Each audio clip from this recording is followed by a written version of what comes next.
পাকিস্তানের জঙ্গি সংগঠন জয়েশ-ই মোহাম্মদ যোগ আরামবাগের মায়াপুরের সানাপাড়ায় এনআইএর আতস কাঁচে আরামবাগ। ইতিমধ্যেই আরামবাগের মায়াপুর সানাপাড়ায় হানা দিয়ে এই এলাকার বাসিন্দা শেখ সাবির উদ্দিন আলী নামে এক যুবককে কলকাতায় এনআইএর দপ্তরে হাজিরা দেওয়ার নোটিশ দিয়েছে এনআইএ।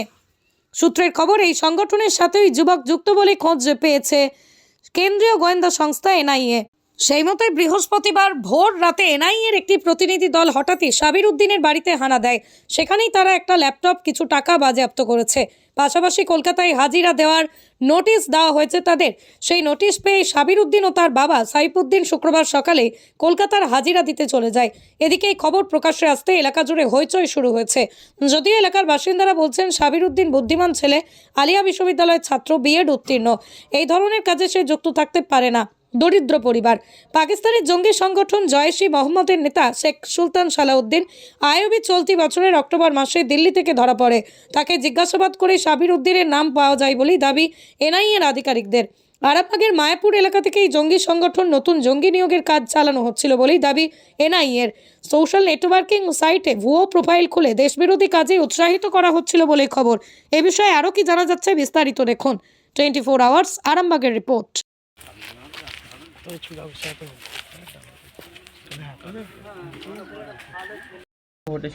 ঘটনা বাবু আমরা কিছু জানিনি। এবার আমরা শুয়ে পড়ার পর ওনারা রাত 2টোয় এসেছিল। ওই বলছে আমরা থানার ওসি, আমরা এসেছি, বাড়ি খুলুন। আমরা বলছি আমরা মেয়ে মানুষ আছি, বাড়ি খুলতে পারবো না, আপনারা থাকুন, পাড়ার মানুষ আসবে সকালবেলা, আমরা বাড়ি খুলে দেবো। আমাদের বাড়িতে বেটা ছেলে নেই। বলছে না, খুলতেই হবে, আমরা মহিলা এনেছি।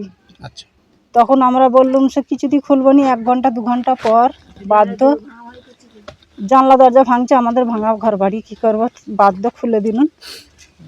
খুলে দেওয়ার পর এবার মহিলা ঢুকার যত মতো বেটা ছেলেরা আগে ঢুকে পড়লো। ঢুকে এবার সব তন্ন তন্ন করে একবারে সব বিচেনপত্র থেকে আরম্ভ করে মানে যা যাবতীয় ছিল। আমরা বলছি হাদিস বইয়ে হাত দিও না আমাদের, সেও মানে না। বলছে আমার কোরআন শরীফ আছে, আমাদের ধর্মের জিনিস, তোমরা ওইগুলো কেন হাত দিচ্ছ? শুনে না তারা, তারপর আমাদের কাজ করতে দাও বলে কাজ করছে। আমি বলছি যে কেন এসেছো, আমার ছেলে কি করেছে আপনারা বলুন অন্তত, তবে তো বোঝা যাবে কিছু। একটা আধখানা কিচ্ছু বললেন না, কিচ্ছু বললেন না। আমরা কিছু নিয়ে গেছে এখান থেকে, নিয়ে গেছে ফোন না, ওই ঘরে আমরা ছিলাম, আমাদেরকে তো বেরোতে দেয়নি, ওই সব নিয়ে হচ্ছে। আর বহু মানুষ পুলিশ এসেছিল, আমার এই ঘরে টাকা পয়সা ছিল, তারা নিয়ে গেছে। আচ্ছা, যখন নিয়ে গেছে আমরা দেখিনি, ফাঁকে বেরিয়ে এসে দেখছি ব্যাগ কেন পড়ে রয়েছে। ব্যাগে তো টাকা ছিল, বড় বাস্ক ছিল, তার তলায় ছিল। ওর আব্বা অনেকদিন কাজ করেছে, ধানের যেই থেকে কাজ আরম্ভ হয়েছে সেই থেকেই করেছে। ধান বিক্রি টাকা ছিল, ধান বিক্রি টাকা ছিল, আবার ছেলের ওটা। আর সবাই জানে। এবার সেই টাকাটা আমি খরচা করতে দিইনি, গরিব মানুষের সংসার রেখে দিই, এখন পরে যদি কিছু কাজে লাগে।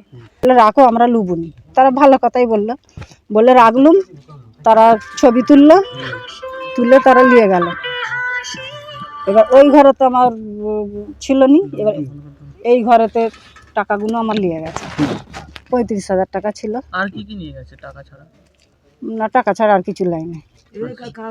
আর কি বলে গেল? হ্যাঁ, কি বলে গেল? বলে গেল তোমার ছেলে ফোনেতে কি চ্যাট করেছে কাদের সঙ্গে।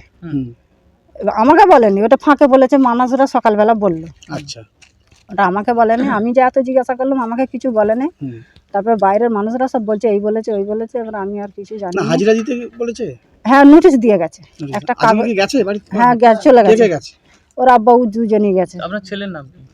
শেখ সাবির উদ্দিন। আর আপনার বাবার নাম? শেখ সাইফুদ্দিন। আপনার? আচ্ছা, ওই যে ওইটা প্রতিবন্ধী বড়টা, সেটা ছোট ছেলে। এই কিছু পড়াশোনা করে? পড়াশোনা অনেক দেরি করেছে। কত করেছে বলতে পারবো না, এমএ পাস করেছে, মানে বিএডও করেছে। বাইরে কোনো কাজ করতে গিয়েছিল? কম্পিউটারে কাজ করতে গেল। ওইটা কোথাও হাওড়ার দিকে কি বলে জায়গাটা, ওইখানে। আচ্ছা, ওখানে কম্পিউটার কমাসই কাজ করেছিল। আচ্ছা। কাজ করে যা টাকা হয়েছিল ওই টাকাটাতেই ধানটা কিনে রেখেছিল। ধানটা বিক্রির টাকাটাই ছিল। হ্যাঁ, যা কথা সত্য কথাই বলছি বাবু, মিথ্যে কথা বলিনি। নামাজ পাঠিতে বসে ওই টাকাটাই ধানটা কিনে, ছেলে বলে যে মা ধানটা কিনে রেখে দিই, টাকাটা থাকলে খরচা হয়ে যাবে, তাই করো। ছেলেটা নিঃসন্দেহে ভালো। ছেলের কোনো, আমরা তো কোনো আমাদের সঙ্গে চোখে চোখ রেখে কোনোদিন কথা বলে নাই। হ্যাঁ, ছেলেটা খুবই ভালো ছেলে। ওই যে কী থেকে কী হলো আমরা নিজেরাও কিছু বুঝতে পারিনি। পড়াশোনা সে- কোথায় করতো? পড়াশোনা তো এখানে হরিণখোলা মাদ্রাসা থেকে পড়েছে, তারপর আলিয়াতে শুনছি পড়ছিল। এখনো পড়ছে না যে আমি ঠিক জানি কিছু বলা যাবে? না, ওটা আমি জানি না ঠিক কিসে পড়েছে। ছেলের বয়স কত? বয়স 24 থেকে 25 বছর মতো বয়স হবে। হঠাৎ করে এনআই এলো, মানে কি জয় সেটাই তো আমরাও কিছু বুঝতে পারছি না কেন। ছেলেটাও তো নিঃসন্দেহে ভালো, কিন্তু আমাদের সঙ্গে চোখে রেখে কথা বলে নাই। আর সবসময় মাথা হেঁট করে যাবে, মাথা হেঁট করে আসবে। ভোরবেলা রাত 2-2:30টার সময় এসেছিলো, আমি থাকিনি, কলকাতা গেছিলাম, আমার মেয়ের ডেলিভারি ছিল। তারপর এসে শুনলাম যে এই ব্যাপার, কি শুনলেন? যে এসেছিলো সব ঘর ঘেরাও করে রেখেছিলো, আর এসে গেছিলো, হুম। প্রচুর গাড়ি এসেছিলো বলছে। অভিযোগটা কি ছিল actually? অভিযোগ ওই তো বলছে এনআইএ থেকে এসেছিলো, বাড়িতে নোটিশ দিয়ে গেছে। আজকে হাজিরা বলেছিলাম নিয়ে যাওয়ার জন্য, যে অফিসে যে দেখা করে যোগাযোগ করার জন্য। ওরা গেছে হয়তো, আচ্ছা। বাপ বেটায় গেছে। হ্যাঁ, ওর ছেলেটার নাম কি? ছেলেটার নাম হচ্ছে সাবির আলী না সাবির উদ্দিন, আমার ঠিক জানা নেই। সাবির উদ্দিন। কি করে কি হলো না হলো কিছু বুঝতে পারছি না। কারণ ওদের যে সবচেয়ে বড় যে নেতা আয়ুব, আচ্ছা, আচ্ছা, আয়ুবকে আচ্ছা। জিজ্ঞাসাবাদ করে নাকি এটা পেয়েছে, আচ্ছা তাই জন্য এনআইএ এখানে এসেছিল। ও আচ্ছা আচ্ছা আচ্ছা আচ্ছা আর ওই জিজ্ঞাসাবাদ করার পর সোর্সটা পেয়েছে ওরা, আচ্ছা আচ্ছা তার জন্য আচ্ছা। এরা এখানে রেড করতে এসেছিল। ও সন্তানের পরে মন বসছে না, প্রচুর পরিশ্রম করেও আপনি আশানুরূপ পারিশ্রমিক পাচ্ছেন না, যার ফলে আর্থিক সংকট আপনার জীবনে দুঃখ এবং চাপের ছায়া ফেলেছে। আপনাকে সঠিক পথে পরিচালিত করবেন আন্তর্জাতিক খ্যাতিসম্পন্ন স্বর্ণপদক ও স্বর্ণ মুকুটপ্রাপ্ত ডক্টর অজয় শাস্ত্রী। তিনি শুধু আপনাকে পথই দেখাবেন না, আপনার জীবনে সত্যিকারের সুখ, শান্তি, ঐশ্বর্য, অর্থ যেন সঠিক সময় আপনার কাছে পৌঁছে দেয়, সেই দায়িত্বও নেবেন। উনি ফোন করে ডক্টর অজয় শাস্ত্রীর সাথে যোগাযোগ করুন। কে জানেন, হয়তো একটিমাত্র ফোনই আপনার জীবনকে বদলে দিতে পারে।